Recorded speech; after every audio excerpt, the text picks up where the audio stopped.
গাড়ি এসে ধীরে ধীরে থামে বাড়ির সামনে। বাইরে বাতাস আরো ঠান্ডা হয়ে গেছে, বাড়ির আলো নিভু নিভু করছে। দরজার পাশে ঝুলে থাকা বাতিটা কেবল টিম টিম করে জ্বলছে। আদ্র কিছুক্ষণ চুপচাপ বসে থাকে। গাড়ির ভেতরে উষ্ণতা, কিন্তু মনে টানাপোড়েন চলছে। অরিন ঘুমিয়ে আছে, চুলগুলো এখনো কপালে ছায়া ফেলেছে। আদ্রর বুকের ভেতরে কেমন করে ওঠে। এক মুহূর্তের জন্য নিজেকে সামলায়, ভেতরের দ্বিধা কাজ করছে, ডাকবে কি ডাকবে না। একটু সময় নিয়ে তাকিয়ে থাকে, তারপর নিঃশব্দে বলে ওঠে, অরিন। কোনো সাড়া শব্দ নেই। অরিনের মাথাটা সামান্য কাঁপে, তারপর আবার স্থির। আদ্র গাড়ির দরজা ধীরে ধীরে খুলে বাইরে নামে। অরিনের দরজার পাশে এসে থামে, এক মুহূর্ত তাকিয়ে থাকে। রাতের আলোয় ওর মুখটা আরো ফর্সা, আরো নরম লাগছে। আদ্র আলতো করে ঝুঁকে পড়ে, হাত দুটো সাবধানে অরিনের কাঁধের নিচে আর হাঁটুর পাশে রাখে। তারপর আলতো করে তুলে নেয় কোলে। অরিনের মাথায় এসে ঠেকে আদ্রর বুকের কাছে। মৃদু গরম নিঃশ্বাস লাগছে গলায়। সিঁড়ি বেয়ে উঠে রুমের দরজায় পৌঁছে যায় আদ্র। দরজাটা ধীরে ঠেলে খোলে। আলো জ্বালায় না, চাঁদের আলো জানলা দিয়ে আসছে। আদ্র খুব সাবধানে অরিনকে বিছানায় শুইয়ে দেয়। এক পাশে বসে কিছুক্ষণ তাকিয়ে থাকে। চুলগুলো হাত বাড়িয়ে আলতো করে দূরে সরিয়ে দেয়। আঙ্গুল ছুঁয়ে যায় গালের পাশে। অরিনকে সে কখনো সেই চোখে দেখেনি, যে চোখে ভালো লাগার ছায়া থাকে। দেখা তো ওদের প্রায়ই হতো, কথাও হতো কখনো সখনো, তবু মন তার অচঞ্চলই থেকেছে। কোনো অনুভূতির ঢেউ ছুঁয়ে যায়নি তাকে। আদ্র সব সময় এসব আবেগঘন বিষয় থেকে দূরে থেকেছে, কিন্তু মন যে এখন অন্য কথা বলছে। যে মন এতদিন নিস্পৃহ ছিল, সে আজ অকারণেই আলোড়িত। আশ্চর্য, তুই কেন এভাবে আমার মনটা কেড়ে নিচ্ছিস? আদ্র ধীরে ধীরে অরিনের কানের কাছে ঝুঁকে আসে। নিঃশ্বাসের উষ্ণতা অরিনের গাল ছুঁয়ে যাচ্ছে। এগিয়ে গিয়ে অরিনের কানের লতিতে ছোট্ট চুমু খায়, কিন্তু ঠিক পর মুহূর্তেই আদ্র দ্রুত সরে বসে, নাকে হাত দেয়। বিশ্বাস করুন, আমি ইচ্ছে করে করিনি, ভয় পেয়ে গিয়েছিলাম। অরিন উঠে বসে। ঘুমের মাঝে হঠাৎ স্পর্শে ভয় পেয়েছে। ধাক্কা দেওয়ার ফলে আদ্র ব্যথা পাবে ভাবেনি। অরিনের চোখে তখন অপরাধ বোধের ছায়া। আপনার নাকে লেগেছে? একটা দীর্ঘ নিঃশ্বাসের পর হঠাৎ আদ্র এগিয়ে আসে। কোনো কিছু না ভেবেই অরিনকে নিজের দিকে টেনে নেয়। অরিন কিছু বুঝে ওঠার আগেই নিজেকে আদ্রর বুকের মধ্যে পায়। দুহাত দিয়ে আদ্র শক্ত করে জড়িয়ে ধরে ওকে। অরিনের নিঃশ্বাস আটকে আসে, আদ্রর বুকে ঠেকে আছে। অরিন অবাক হয়ে স্থির হয়ে যায়। হঠাৎ কি হলো যে এত সংযত, যে এভাবে ওকে জড়িয়ে ধরেছে? মুহূর্তটা যেন অবিশ্বাস্য। অরিন হাত তুলেও নামিয়ে নেয়, তার শরীর জমে যায়। মনে হয় এই মুহূর্তে কিছু না ভেঙে যাক। এই আলতো উষ্ণতা, আরও স্বীকারোক্তি। চোখের কোণে অজান্তেই জমে ওঠে জল।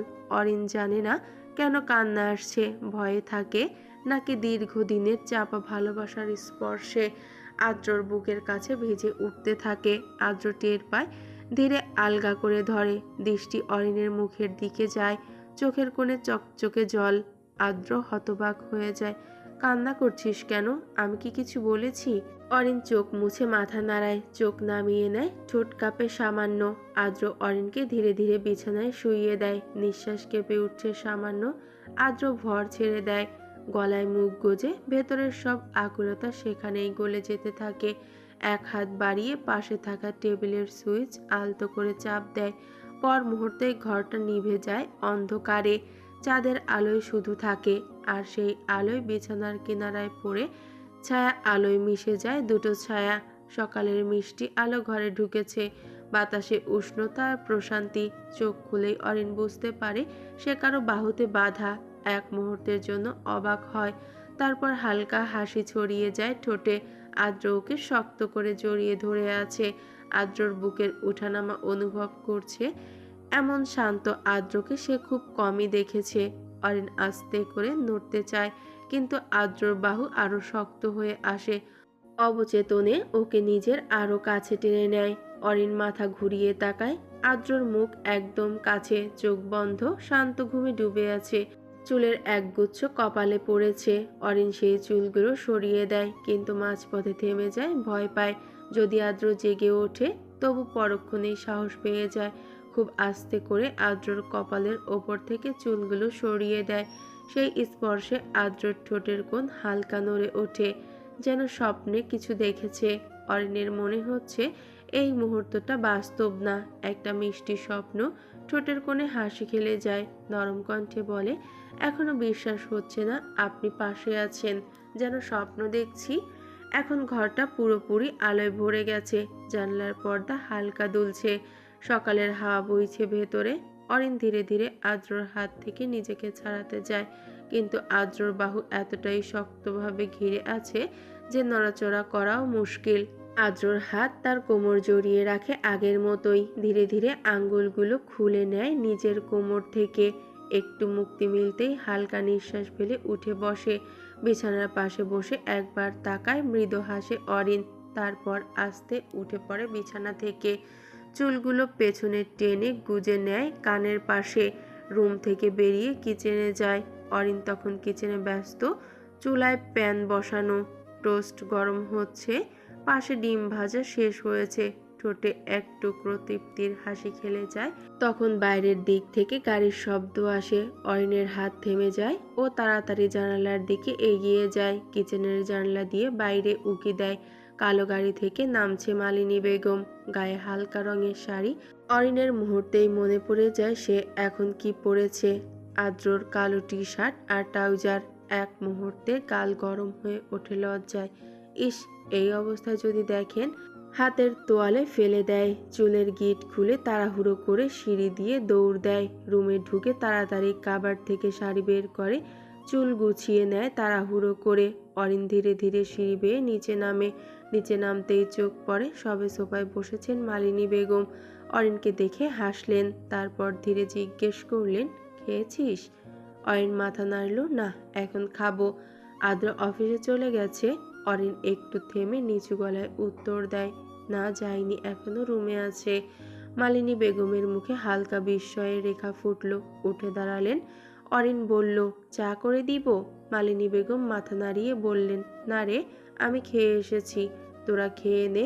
আর কত বেলা করবি, আমি একটু ঘরে যাই। মালিনী বেগম সিঁড়ি বেয়ে উপরে উঠে যান। অরিন এক দৃষ্টিতে তাকিয়ে থাকে তার পেছন দিকে, যতক্ষণ না তিনি করিডোরের মোড়ে অদৃশ্য হয়ে যান। সন্ধ্যার আলো ঢুকে পড়েছে, জানলার পর্দা অল্প নড়ছে বাতাসে। ল্যাপটপের স্ক্রিনে ভিডিও চলছে, আদ্রর চোখ স্থির স্ক্রিনের দিকে, ঠোঁটের কোণে তাচ্ছিল্যের হাসি। ও নাকি অরিনকে ভালোবাসে, ব্লাডি ফুল। ভিডিওতে স্পষ্ট দেখা যাচ্ছে আয়াস দুজন মেয়েকে নিয়ে হোটেলের লবিতে ঢুকছে। পরে আয়াস হাসছে, মেয়েদের গালে হাত রেখেছে, মেয়েরা হাসছে জোরে জোরে। আর আয়াসের চোখে সেই দাম্ভিক চাহনি, যেটা আদ্রর কাছে বরাবরই বিরক্তিকর ছিল। আফনান পাশে বসে, এক হাতে কফির কাপ, অন্য হাতে ল্যাপটপের মাউস, চোখ মুখ কুঁচকে তাকিয়ে আছে। ওই দিন যখন আয়াস আমার কাছে আসলো তখন অবাক হয়েছিলাম, ভাবছিলাম কি দরকার ওর আমার কাছে আসা। ওই শালাকে পাত্তা দেই নাই, 2 নাম্বার একটা। আদ্র চেয়ারে হেলান দিল, চোখ বন্ধ করে বলল, এই ভিডিওটা আমার ফোনে পাঠা, ওর বাবাকে দেখাবো আমি। আফনান একটু থামলো, তুই নিশ্চিত? একদম।